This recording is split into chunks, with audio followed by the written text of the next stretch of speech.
Hey everybody.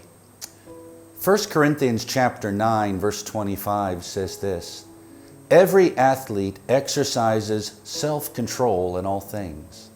They do it to receive a perishable wreath, but we an imperishable. And 2 Timothy chapter 2 verse 5 says, an athlete is not crowned unless he competes according to the rules. Paul compared ministry to athletics. He referred to the Christian life as a walk, but he called ministry and fulfilling the plan of God a run. For example, we are told, let us run with patience the race that is set before us in Hebrews chapter 12 and verse 1.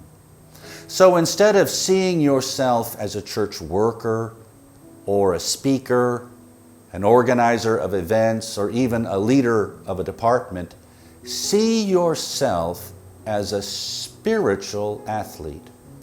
Athletes must undergo constant training and endure physical exercise. In other words, they must stay physically fit. They won't be able to compete if they are out of shape or overweight. Likewise, ministers need to stay spiritually fit. There is a certain amount of spiritual exercise which we must do regularly as maintenance. For example, we need to pray in the Spirit on a regular basis to edify and charge up our inward man. You know, if you cannot pray for more than 2 or 3 minutes in tongues before becoming exhausted, then you're not really in good spiritual shape. I would encourage you to stretch yourself, but also to regularly maintain that prayer life. We need to continually exercise our faith. I remember hearing something Pastor Hagen said many years ago when they first started Rhema Bible College. He said they didn't have much money. He had to use his faith for lunch every day while he was in the office. He could have used the regular school funds, but he knew that exercising faith, even in a small thing like that, kept him sharp, and God provided.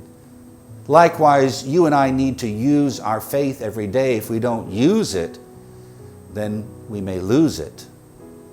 We need to regularly feed on the Word of God. Athletes are very careful about their diet.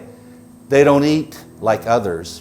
I once heard the testimony of a pastor named Keith Butler, and he shared that for a short season, he was the chaplain for an American football team. He said at lunchtime, these men would consume huge amounts of food. You see, they burned so many calories in practice sessions, they had to be replenished on a daily basis. And we who are giving out in the ministry, we need to be replenished with the Word. Some pastors never even crack the Bible open until Saturday night. So it's important for you to have a good diet of the Word of God. And Paul said that athletes must be self-disciplined in all things. For example, they can't stay up at 3 a.m. messing with friends. They need their sleep to be well rested for the game. They cannot lounge around the house all day long. They have to follow a strict schedule. And even though the match is only 1 day a week or maybe 1 day every few weeks, they must be self-controlled every day. In the same way, we must live the Christian life. We must exercise this kind of discipline every day, not just Sundays. Some Bible school grads lament that there are no open doors, no opportunities for them to minister the Word of God.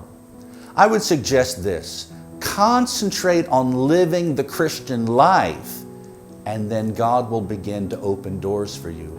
You know, if you can't walk, there's no way that you can run. Athletes must continually improve their skills. They not only practice the fundamentals over and over again, but they are constantly learning new things and working on becoming more effective in certain areas of their sport. Likewise, we also must be progressing forward and sharpening our ministry skills. One of the most common problems is that preachers never really improve. They don't work to advance and develop their preaching skills or to sharpen their leadership skills. They plateau, they stagnate, they don't really develop and grow. And 20 years later, they're no better than they are right now, and that's a shame. Lastly, an athlete's greatest fear is injury, because one severe injury could end his career. Many a talented and promising athlete suffered from a freak accident on the field and never played the sport again. Athletes do all they can do to avoid injury by staying fit, warming up before the game, having the proper gear and shoes, and also not allowing themselves to get into situations where they are likely to suffer injury. Many a wonderful minister has had his ministry cut short because of sin. One moral lapse can ruin him.